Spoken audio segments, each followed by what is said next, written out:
Everyone, and uh, welcome to our first roundtable. As I have announced earlier with Vladimir, this year we slightly tweaked the agenda of our summit, and we want to finish our summit this year with two practical discussions with senior marketing leaders and sales leaders. So the first roundtable will be with marketing leaders, with people who are in the trenches, who went through the entire ABM transformation, who had basically handled all the challenges that you guys might be dealing today, like getting getting buy-in from your leadership, achieving alignment with sales, running practical account-based marketing programs. So this is what this roundtable will be all about. It would be conversational. Feel free to drop your questions in the chat. We'll make sure to cover all of them. And first of all, I would love to welcome our panelists, Joe from Customs for Trade, Amy from Chief Outsiders, Tomasz from Xibia, and Brianna from Bench Prep. So first of all, I would love to ask you guys to introduce yourself, your company, just to share the context for everybody, and then we'll start with our questions. Joe, let's start with you. Yeah, absolutely. Thank you so much for being invited. So I'm Joseph Threlfall. I'm the Field and Partner Marketing Manager at Customs for Trade, based in Belgium, and we are a company a software company that specializes in customs automation. Thank you. Amy. Hi, I'm Amy Loesch. I am a fractional chief marketing officer. I work for a company called Chief Outsiders, where that's what we do. We're based in the United States. I'm personally based in Austin, Texas, but our company is nationwide, and we work with a lot of mid-market companies who are looking to grow and helping them to build growth strategies, both on the marketing and sales side. Thank you. Tomasz. Hi, thank you. My name is Tomasz Brzonkoła. I'm head of marketing for Europe region at Xibia. I'm primarily responsible for growing the UK, Nordics, and Central Europe. Xibia is a global IT consultancy firm. I live in Wrocław in southwestern Poland, and I've been working in B2B marketing for more than 20 years now. I'm very happy to be here with you today. Thank you. Thank you. And Brianna. Hi, everyone. Excited to be here. Thanks for the invite. My name is Brianna Manrique. I'm the head of marketing at Bench Prep. I am based in Chicago, and Bench Prep is also based in Chicago. And Bench Prep is a B2B EdTech organization working with associations and credentialing organizations to enable them to support their professional learners as they embark on a professional learning journey, whether that be obtaining some sort of certification or a license. We have a platform to help them prepare and to maintain their continuing education. I've worked here for about 7 years, and prior to that was on the agency side, working with Fortune 500 companies and government agencies on communications plans and content marketing. So really excited to talk about ABM today with everyone. Thank you. My name is Ano. You wanted to become a panelist. Feel free. No, jokes aside. Okay, let's start with the first question. Vlad, would you like to start? Yeah, absolutely. Thanks so much for joining and this, just being here and wanting to share your experiences. And I know that all of you have gone through a successful ABM program, and as they say, hindsight is always 20/20. It's always, good to look back. Having experienced, the success of ABM, what are the top GTM, go-to-market challenges that you think ABM is a good solution for? If anybody wants to take that one first, yeah, Tomasz.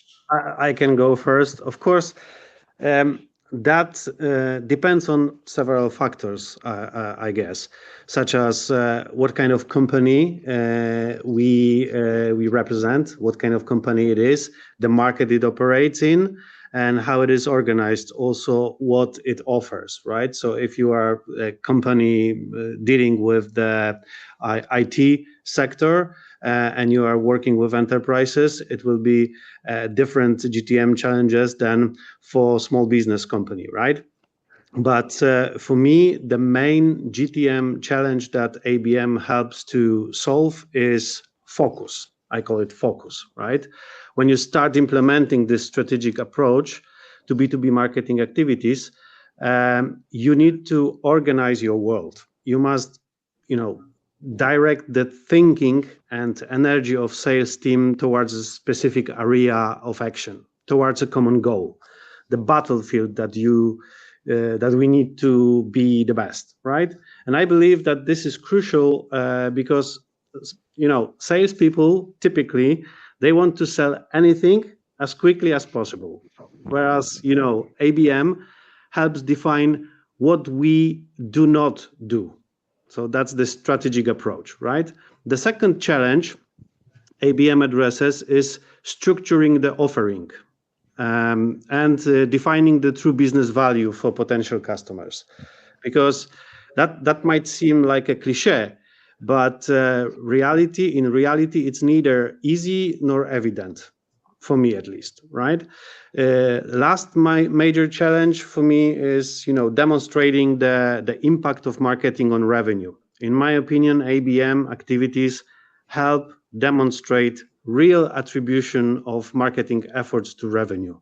And it is done by focusing on the right metrics and actually fostering true collaboration with sales.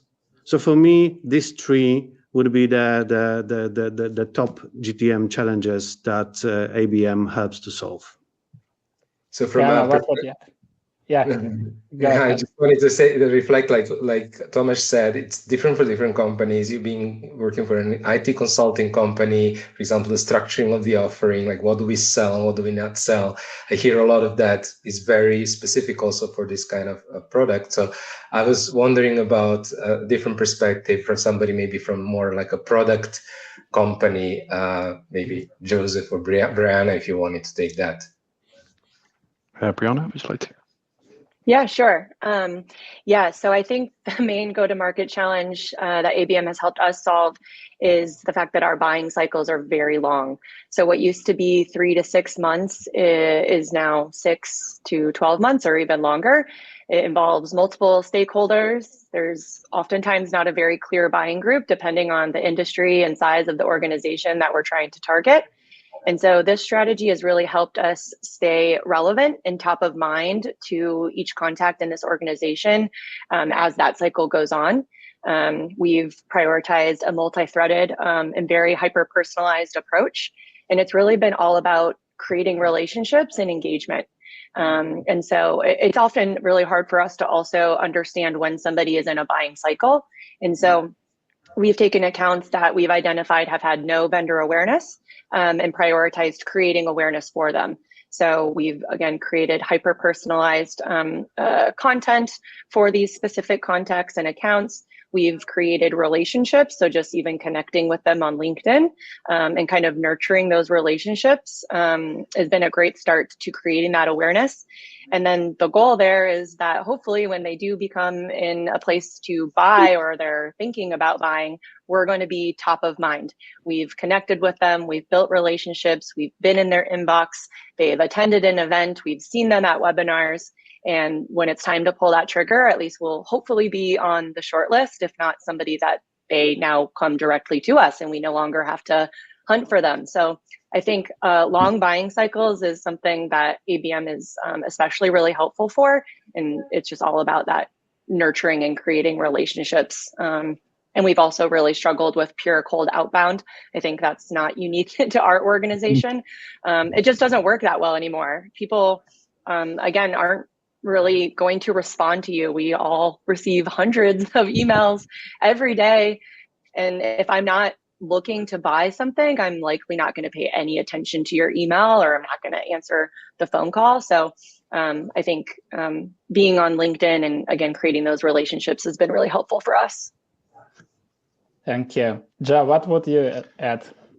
Yeah, I think just as echo everything that's already been said at this moment, but I think for us, we're a relatively small go-to-market team, and I think what it's really helped us do is actually come together and collaborate a lot more. Even though we are a small team, it's actually really helped us to all have a point of direction and a point of view, which I think has really helped with. We'd already done a lot of the work behind the scenes for all the ICPs and getting all of that stuff done before we then started with Fullfunnel. Just to say, we are still going through the pilot sort of program at the moment, so we haven't come through to the end at the moment. We're very much in the thick of it, but yeah, it's going very, very well. And yeah, it's really sort of opened our eyes to a different way of doing things and sort of making changes to our processes that will only sort of serve us going forward. So, but yeah, it's really been around sort of the direction and the focus and the collaboration of bringing us together as an organization, which has really helped with. Amy, what would you add? Yeah, so at Chief Outsiders, one of the common problems we run into at a lot of companies is that they do what we call random acts of marketing. So they don't really have a strategy behind what they're doing. And what ABM does, and specifically Fullfunnel, is really puts a strategy behind what you're trying to achieve. It forces you to think about who your customers are, defining your ICPs, who your competitors are, what your differentiators are, how you're going to go to market with that, what your offering is, right? And then building that strategy based on the channels that you think that are going to work, and introducing new ones, which is really, really interesting on the social selling side of things. I think a lot of companies aren't doing that, right? And so bringing that into the mix and changing the way that sales teams think about how to sell, and showing the process actually works.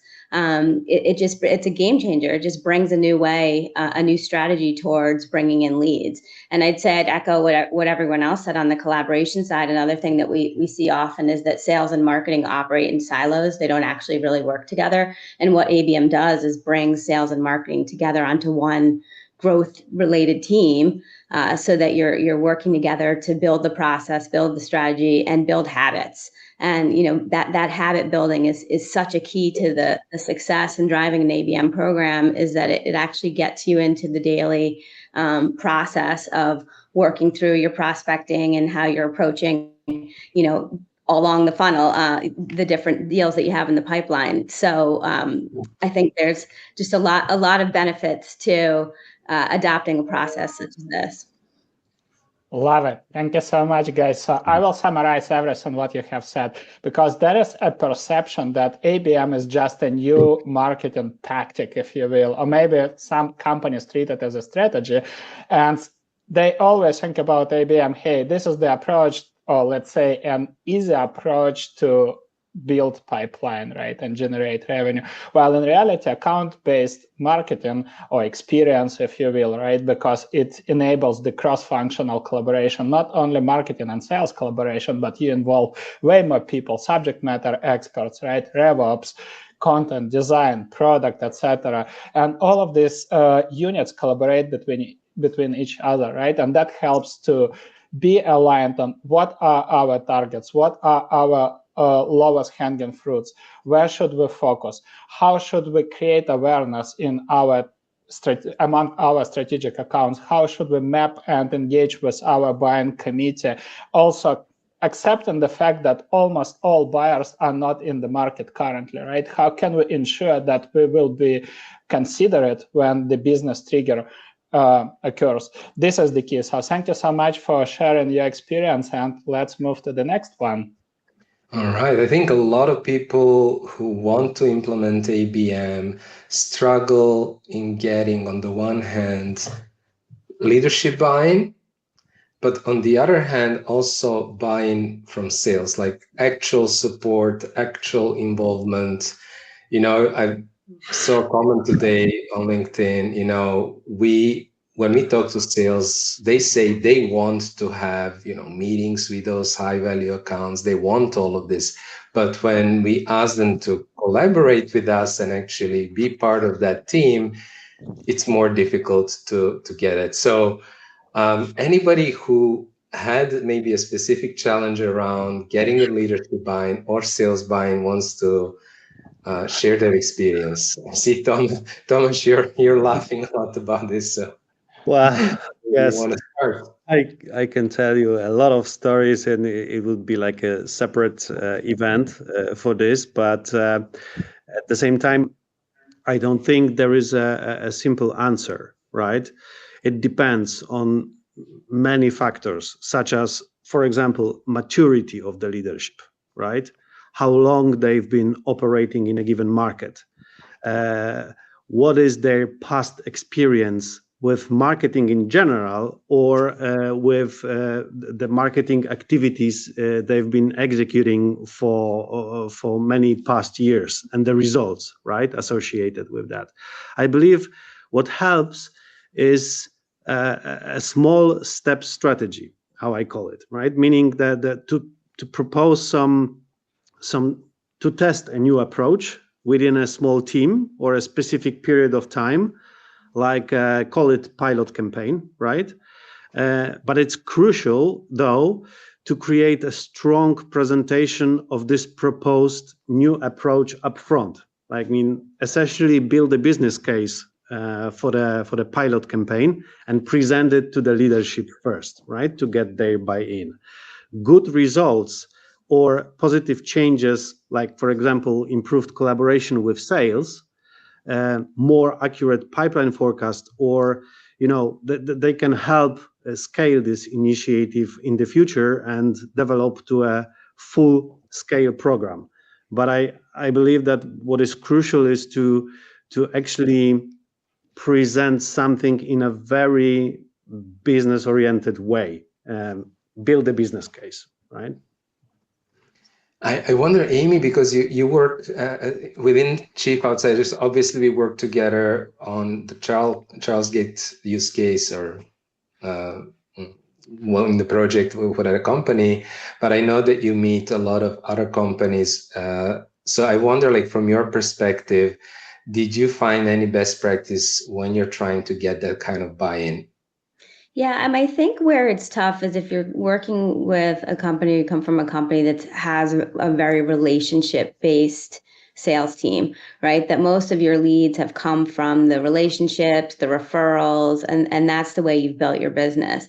To think differently about that and pivot to using social selling or different types of prospecting outreach can be difficult, right, for sales people. That's not in their nature. It's not what they're used to. So it's really trying to get them out of their comfort zone to think differently and to try it, but to know that you're in it together, right? So you're all working as a team to make this successful, and it's not just on them to step out. And I think helping them through the process.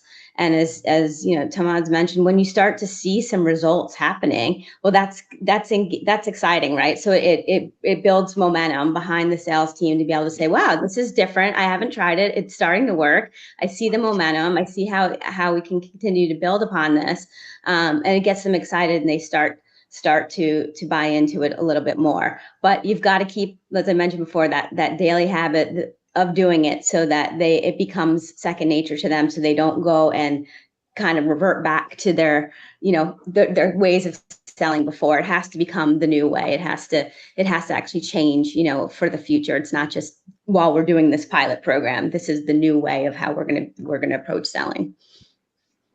And I would love to ask you, both of you, Brianna and Joe, maybe let's start with Brianna. How do you explain to sales that there should be a change in the way how they engage with the target accounts, right? That it's not anymore spray and pray, that we're not going to buy a new software and just whatever, use AI-based personalization to reach out to all of them, but it will actually entail lots of manual engagement with the target accounts. Yeah, that's a good question, and definitely a challenge that we had to overcome. I think kind of similar to what Tomáš was saying, I think what was important for us was to actually help everyone understand what ABM is not. I think there was a perception of what it is. I don't think that the name necessarily helps that perception either, but there was a perception that it was, all marketing led, marketing owned, marketing executed. and then they would be on the receiving end of those results to work deals and, convert. And so I think it was really helpful to, spend the time up front going through what ABM is and what it is not, which was just as important.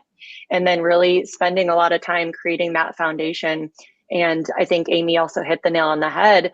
It was, I think, a key part of our success was showing those little wins every single day so that it kind of built up like, oh, this is working. And it was definitely uncomfortable at times. Like some of the tactics that we tried, was definitely a new muscle for us. It was a little uncomfortable. It was, a little bit like, is this person really going to reply to this message? Like, this is so weird to send this type of message. And you just have to do it. And you realize pretty quickly that people are more than happy to respond to a comment that they don't feel like you're just trying to sell them something. So if you position yourself as a helpful resource, or you're trying to, get information to help, create this piece of content, like people really enjoy flattery. And so if you position it in a way that is, again, you're not selling them something, you're really just trying to build a relationship. I think that's when we started to see results and positive responses. And the more of those that we could add up every single day, the more buy-in we began to have into the strategy. And the more, I think, priority it was given. So I think doing the work up front is really important and not to be overlooked. There's a lot of foundation setting and expectation setting that needs to happen. And then making sure that you really track those wins, no matter how big or small, every single day has been really helpful as well. I think Jack can elaborate on this as well, because there was some skepticism from sales and also from leadership, right, in the beginning. Yeah. So what would you say helps to get further sales buy-in and explain to sales their role in the process? I'm just going to go back and sort of answer the first question a little bit about sort of the expectations and sort of getting buy-in from it.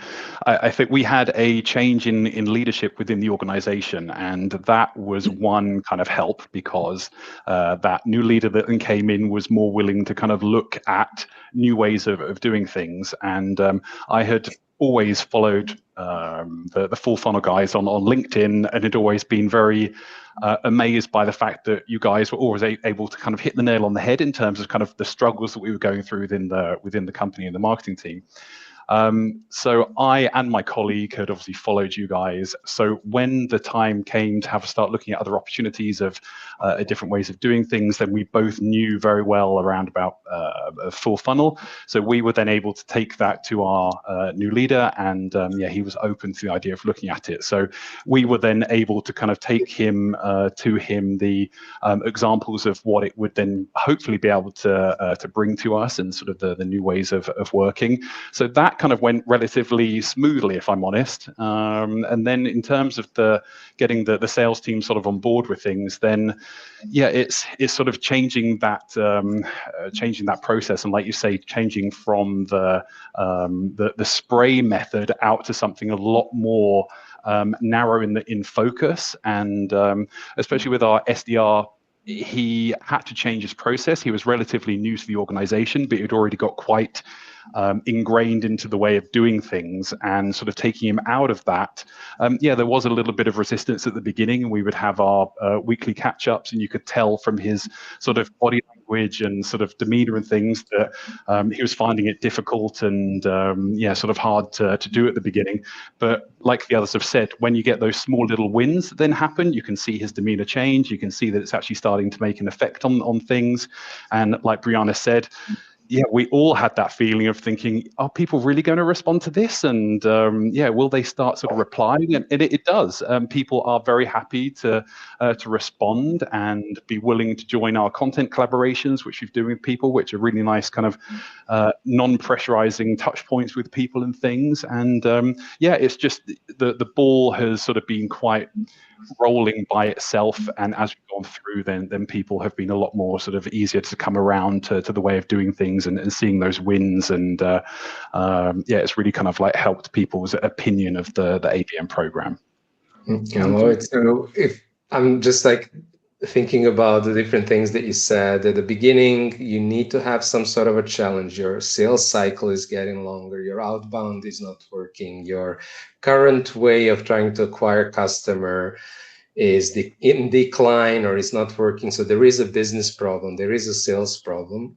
And then you're actually introducing a solution. And like Tomasz explained, also creating a business case, explaining, connecting the dots for the sales, for the leadership. Hey, you know what? This is how these activities are going to help us deal with this challenge, this real business challenge that everybody is aware of.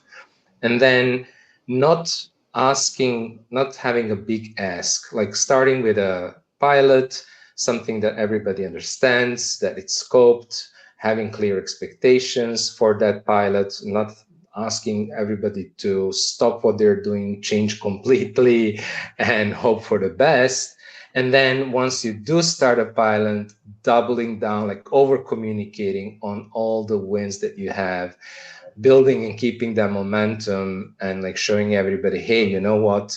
We are now able to get engagement from whatever, EasyJet, from this company. Like this is happening. Like we are entering more conversation. Maybe like Juan Pablo says in the comments, not all of these conversations immediately sales, but I think that everybody in the team, salespeople, understand having conversations is a precursor to having a meeting, is a precursor to having that opportunity even early on. So I love, this is kind of a masterclass, I think. So Can I just, yeah, go sorry, ahead. Vlad, can I just also add one extra thing? I think the one change in sort of perception was that ABM was complementary. It was not additional. And I think that's what my SDR and our management kind of thought it was, that it would be taking people away from doing their sort of daily work in addition to having to do ABM, when really it isn't. It's just sort of changing the process of what they should be doing on a daily basis anyway. And that has taken sort of a little bit of time to get people to come round to, but we are there now. So that's been a great help. That's a great point. And I would love just to also to ask one quick question around everything that we have shared, right? So we experienced the shift in the way how we engage, right? And obviously the early wins helped to get more buy-in from sales.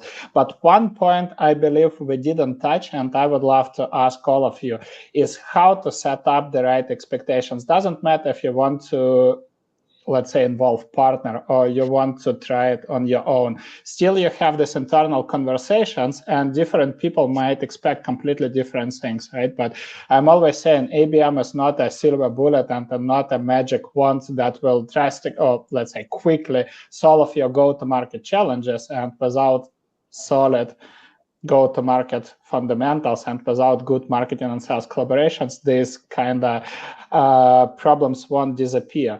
How to make sure that there are no, especially sales and leadership, that they don't have expectations that, okay, we do ABM, in 2 weeks we see like multi-million pipeline coming in. So let's start.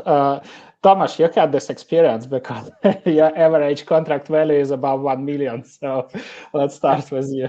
Yeah, well, that's a difficult one, right? How to set the right expectations. I believe a lot depends on the stage we are at. Like, for example, when you run a pilot campaign, we can focus on identifying which areas of our collaboration with sales will be improved, for example, right? What can we define, which aspects of the sales team's work will be better addressed? How can we determine how we will improve the efficiency of marketing budget spending? These are the KPIs that we can try to define and then promise something, right? If we are already in the full-scale implementation phase of ABM campaign or a program, it's also worth using multiple indicators, not just this pipeline value or the revenue that this will bring. The most exciting part of this is that thanks to this constant, almost workshop-like collaboration with sales, we can adjust our initial assumptions and we can refine expectations in a near real time, right? Because like you said before, the success of any program is with this shift in the paradigm of closer collaboration and shared goal with sales, right? So everything what is happening along the way is just like can be presented and adjusted in a real time. So in my opinion, we shouldn't set a very concrete expectations. It must be something tangible. However, we can focus more on the improving the process and improving the collaboration than the ultimate end goal like revenue. Thank you. Brianna, what would you say?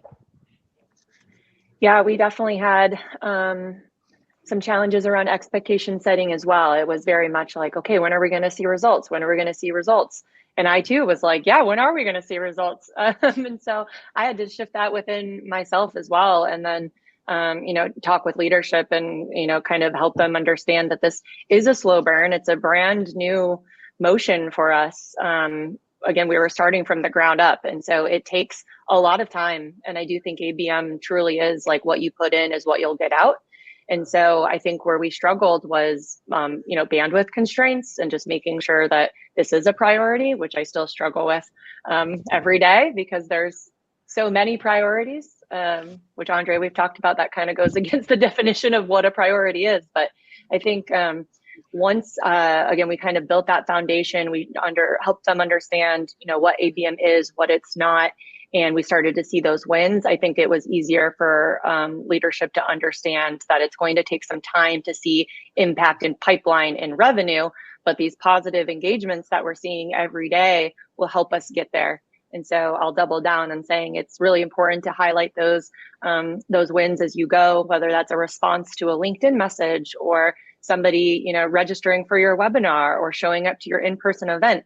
I think all of those are really crucial wins, and you hope that you will see that in pipeline and revenue. But I think it's, again, just a really important part of the process. And so it did take some time, but we got there. And I'm so grateful that we did. Thank you. Emma, what would you say? Yeah, so I would say it's about, in the beginning, really setting your long-term goals, right, of where you're trying to get to. And then shorter term, as you start a pilot, where do you want to be at the end of that pilot, and putting some goals there. And they don't have to necessarily be, hey, we're going to have closed one deal or we're going to have generated, 17 new opportunities, but they can be some quantifiable things like that. But also, I think to Tomas's point, what are some other things that you hope to achieve out of this that's going to help you in the future, so that we're going to see like that collaboration. Now marketing, sales are working together, right? And this is our new process. Or we've now really strongly developed a value proposition and created content around that, and we have an engine going that we can build upon, right? Or we've got weekly tracking metrics on some of the prospecting and the activities that we're doing that we're now building and hitting and following against to start building that habit and that method. So you can see the wheels turning, the motion building over time, and how you're going to get there. And then you'll start to see those more quantifiable wins coming in, that maybe your opportunities that you're getting are now more qualified, right? And your win rate is starting to go up, or your response rate to your marketing is getting better. So looking at those like lower level KPIs rather than thinking so broadly about, closing deals, to show the progress, and you can see then how this is going to pay off for you in the long term. Thank you, I appreciate it. Joe, let's wrap it up with you.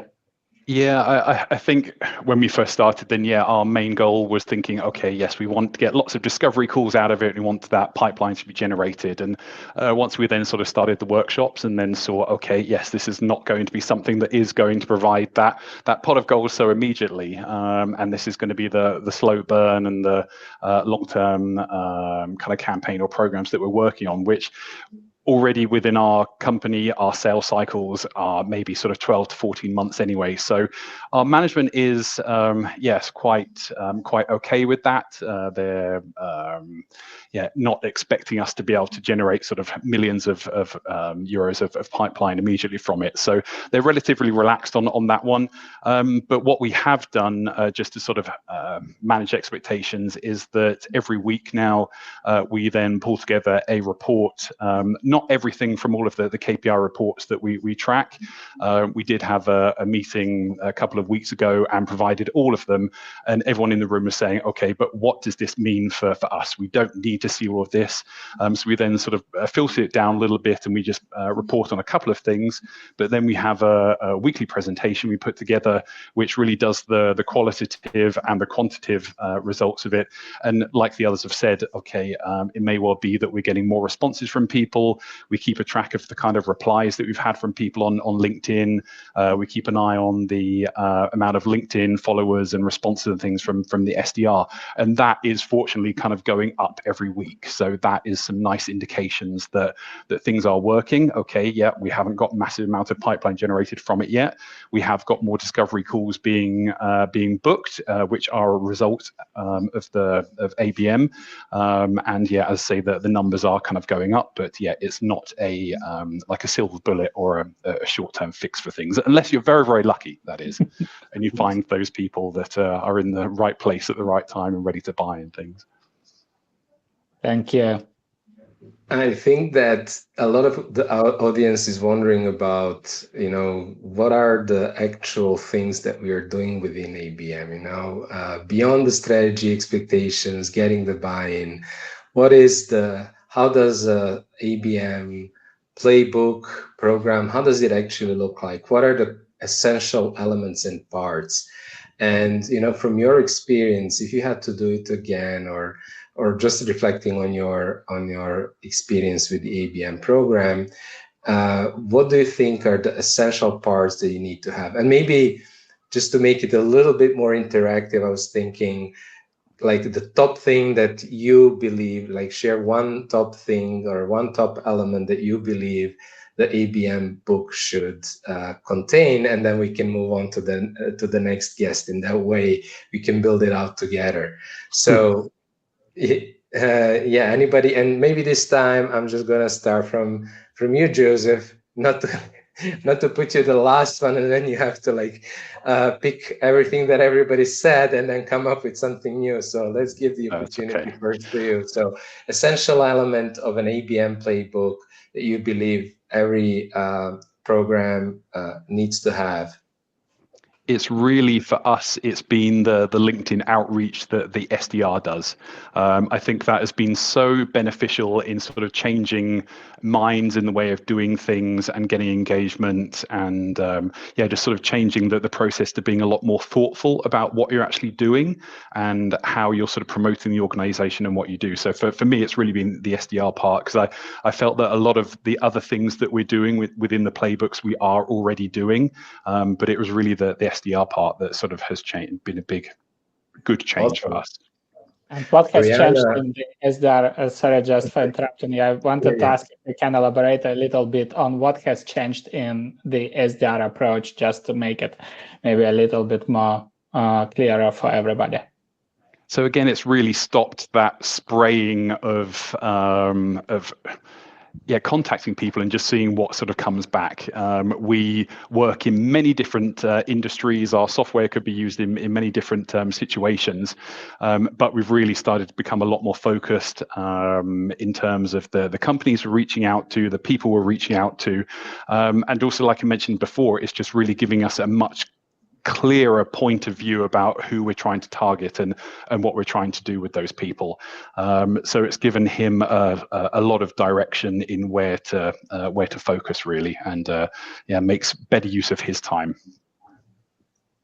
So SDR efficiency has drastically improved. Yes, absolutely. Yeah. So if we take the SDR involvement and changing the way from the spray and pray to a much more meaningful engagement, relationship building. What is maybe another element, Brianna, that you would add as an essential one that you believe we need to have as part of ABM? Yeah, I think the first thing that comes to mind is around content. I think there's kind of two thoughts related to that, but I think one thing that's been really helpful to us is content repurposing. So we have a lot of demand generation content that we've created throughout the years. And so it's been nice not to have to totally start from scratch. We've just converted, a blog post into a LinkedIn post. Our strategy is also primarily LinkedIn led. So that's really where we're publishing our content. So we've been taking blog posts or ebooks or webinars and turning those into LinkedIn posts and then having, our SDR post them. But it doesn't just stop there. We can also have our CEO or head of sales or somebody else repost the same content a few weeks later, and we don't have to start from scratch every time. So I think that's been really helpful. And I also think kind of as part of that, our SDRs have been reaching out to some of our key contacts at our target accounts and asking them for input on our content as well, or if they'd be willing to, share a quote with us on how to increase learner engagement or whatever it might be. And again, that's creating a relationship. People, I think, really enjoy being asked those types of questions to kind of showcase their expertise. And then it also fuels our content as well. And so it's kind of a win-win on both sides. And so I think that's been really helpful, a helpful tactic. Yeah, I think like one thing that I hear most teams are complaining about is lack of awareness within target accounts. When we reach out to them, doesn't matter how well I personalize my message, they're not going to read it if they don't know me because they just receive so much, right? If they don't know me, and like with content is like the primary tool that we use to create that awareness, to switch from being yet another sales rep knocking on your door to being kind of more of a trusted advisor, consultative partner in this whole journey. And what I really like about your remark, Brianna, is like, okay, we are actually not just, we don't have to recreate and reinvent the wheel. We have already a lot of content. We just have to think about the type of content that will lend itself to sales interactions, to building that trust within those target accounts. And sorry to call you out on this, Amy, but I remember that you were doing also some smart things with content where you were not only repurposing, and I know you did a lot of repurposing yourself, but you were also doing very account-specific content. And I wonder how you did it and how that worked. Yeah, so I think I'll start with it. You have to start with the strategy piece, right? So it's like first really clearly defining your ICPs, your right fit clients, right? And making sure that marketing and sales are aligned on who they are and how you're qualifying them. And then really understanding what their needs and challenges are, right? So you can define that and their own buyer journey, in the process. So really understanding that piece. And then your value propositions and working through that so that your content team is on the same page with how you describing what you're doing and the value that you're adding, and making sure then that the needs and challenges of your ICPs are lining up with the services you're offering, right? And your value proposition. So then you can create content drawing on your past wins and experiences that's very, very relevant for the challenges that they are facing at that time. And I think that is really the key to it. So, in our case, I work with a real estate company, and so they're looking to find new investors and developers. And so that we have a lot of properties that we've already worked on that we can draw from that very, very similar experience, those problems that those developers were facing in the past, how we were able to solve them and put together unique content that was very, very specific to that specific project that a new investor developer was working on. And then that resonates right away. Like they get me, they get my business, they understand what I'm going through. I need to have a conversation. Thank you. Tomasz, which let's say pillar of ABM playbook you would add? Yeah, so for me, that would be accounts activation idea. This trigger, because everything what was said by Joe, Brianna, and Amy. It's more like the preparation part, the relationship building part, the educational part of the whole story. But you need to have a moment, you need to have a trigger, you need to have something to really prove that everything what you did as a homework at the beginning, the market analysis, the value proposition creation, that this all makes sense and is interesting for your target audience, right? So without a strong idea here, it will be extremely difficult to prove that our program is actually working and is effective. So account activation means, engaging in direct personalized interactions with the right people from the buying committee of selected target accounts, right, for me. And these ideas must, stand out. They must be different. They must be surprising. They need to provide a sense of personalized approach, right? It's crucial, especially if you deal with a very large deals when the cycle is very long and the decisions and the whole buying committee is very big. You need to have something that will stand out, right? This activation part. Then you pull the trigger and say, yeah, now test, is it really working or not? Would you like to mention, sorry for interrupting you, I just wanted to ask you, would you like to mention any specific tactic that's, let's say, activation tactic that's we did together with sales? Well, so for us, the podcast playbook was great, right? And everything what was, combined and connected to the podcast after we recorded episodes. Also, the specific event when we created a market report, and then it was a launch event, right? That was also the reason why people could join us and have more in-person meeting or interaction. So there are several other things as well, and we are still trying to come up with new ideas, which is not easy, right? You can be like, you can use the digital channels, but we also have the entire, very old-fashioned offline activities at our disposal as well. Like you're sending some gifts or physical packages with something very intriguing, right? So there is a lot of ideas, and it all depends on the context and the target market. Which people do you really want to get on board, right? I remember some of those gifts and letters. They were genius. The way that you did it together with sales, that was very, very nice. Yeah. So to summarize, like from the playbook, like what are the key elements that I heard from you? Obviously need the strategy, need to narrow down on a specific ICP, and not just like a ICP, but a very specific, business triggers, use cases, situations. The example that you gave, Amy, I love it. Okay, it's not just developers, it's specific type of developers starting a project. So very, very specific moment there. And then based on that, you can, because you have done many of those in the past, you know what their challenges are, you know what their priorities are. Then you can start creating content that you can use to create awareness, because without awareness, what can we even, they're going to ignore us.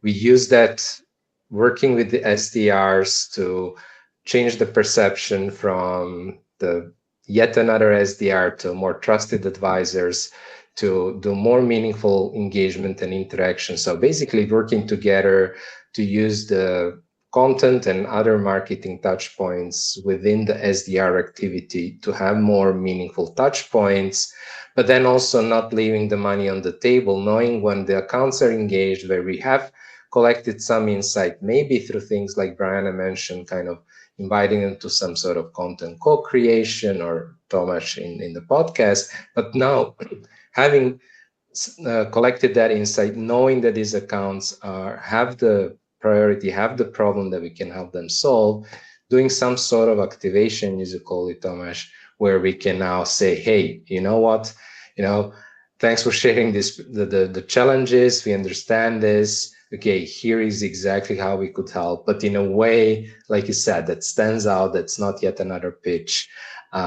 So I think this is a beautiful crowdsourced ABM playbook. Thank you very much. Maybe we could switch also to some of the audience's questions, because we did get a few. Andrei, would you like to pick one? Absolutely. Let's start with this one from Bharat. Sorry if I didn't pronounce your name correctly.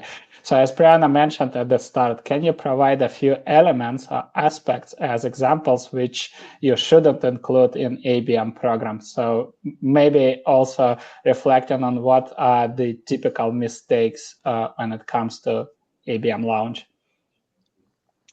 Yeah, I think that comment came from a place, again, where the assumption was that ABM is a marketing strategy, or even like a one-off marketing campaign. I think there was like a misunderstanding around what ABM actually is and what it means and what it looks like in practice. And so, again, I think it was helping leadership and the sales team understand that it's a collaborative effort between our teams. It's not something that the marketing team leads and owns and executes, which is something that we had tried in the past and ultimately failed, was, marketing only ABM campaigns. And again, the sales team would kind of just wait to receive those leads on the other side, and that wasn't successful.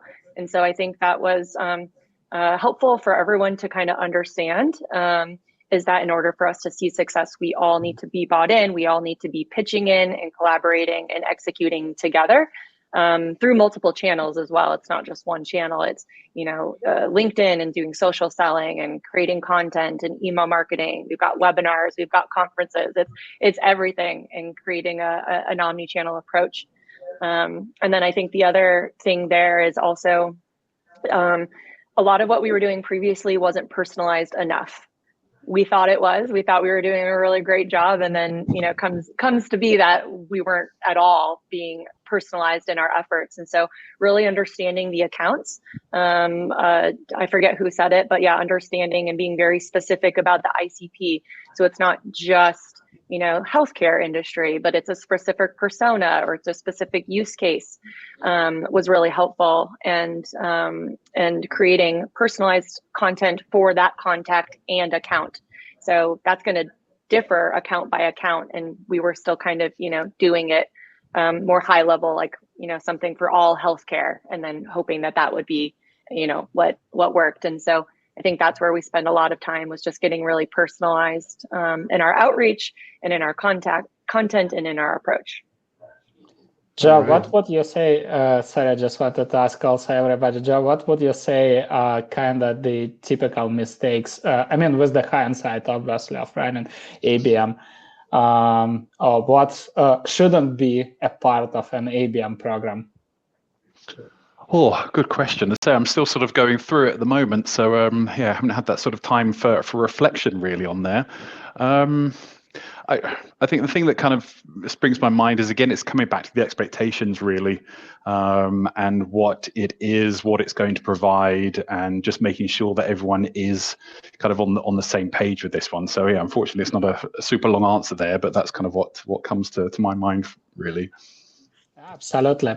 And let's cover, maybe let me ask you, Tomasz and Amy, what's one common ABM mistake that even experienced marketers make? Amy, let's start with you.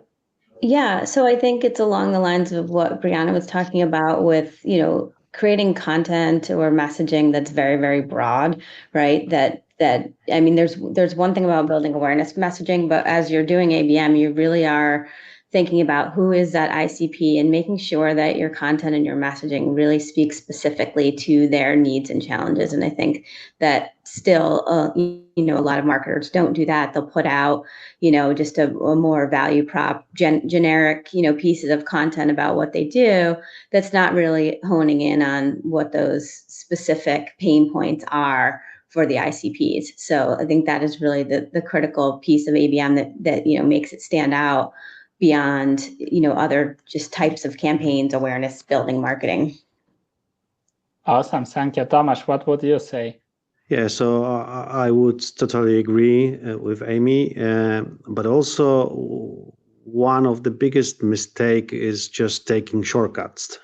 If you take shortcuts and if you let influence the whole program by people who are not 100% involved and they are just taking the direction and trying to force something to get something quicker, faster, this is the really wrong approach, right? And it happens in companies because people would like to see better results and they are not understand that all these activities and the whole program is sometimes very complicated and it requires some time. So at least you have to be patient and you have to have at least 6 months, for example, in my opinion, for the pilot program to see some of the good results. And if you will take shortcuts along the way, you will not get the right results, right? So do not let other people influence your program. Thank you so much. And before we'll move to the last question for today's roundtable, just a very quick announcement. After this roundtable, we'll have a final roundtable. We have invited sales leaders. That would be Amy's colleague, that would be Joe's colleague, and one more enterprise account executive. And you guys have a fantastic opportunity to ask directly sales how to get their buy-in, how to what's the role of sales in that process, how to explain it to sales. So stay tuned. And before we wrap up, let's pick up this last question from Archana. In a lot of companies, there is a thought process that there is a light ABM or one-to-few/one-to-many ABM. In your opinion, is there such a thing as light ABM, or should a company go with a fully structured ABM program? So let's start with you, Amy. What do you think? Oh, I say you have to go with the fully structured ABM program. I mean, that's it.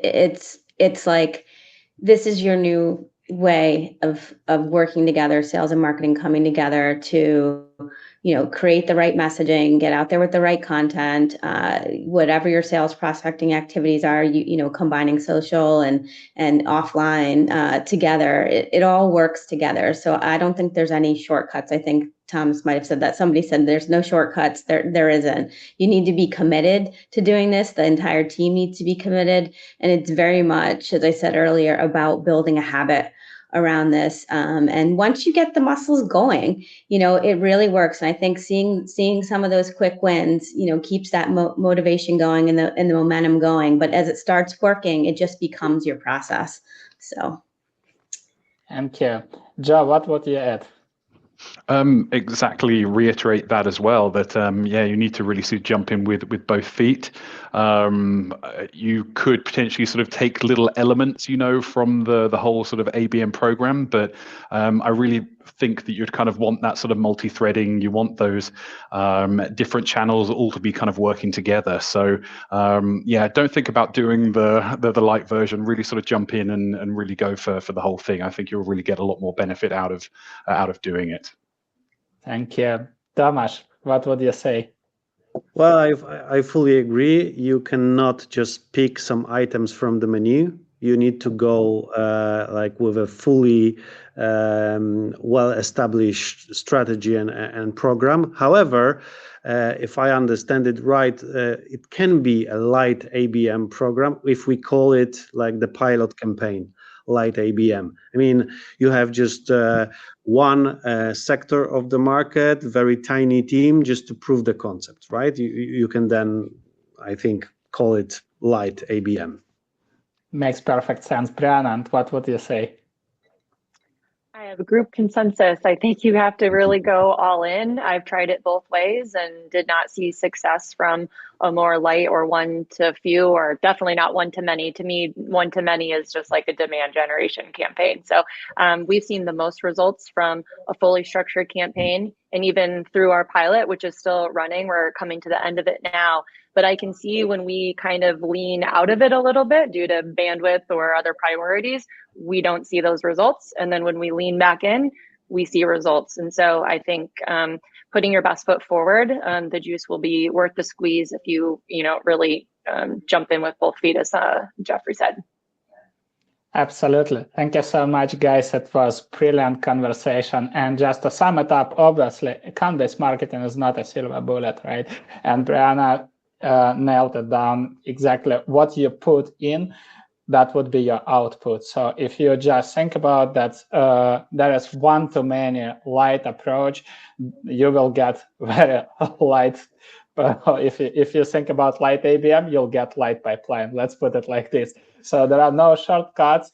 It's a strategic motion for marketing and sales, and hopefully our panelists gave you a lot of golden nuggets that you can take away and implement. Thank you so much, guys, for joining us. Thank you. Yeah, thanks, Andre. Thanks, Joseph, Amy, Tomas. Thank you. Likewise. Take Thanks, care. everyone. And Bye. see you guys Bye. in a moment on the next session. Thank you. Bye-bye.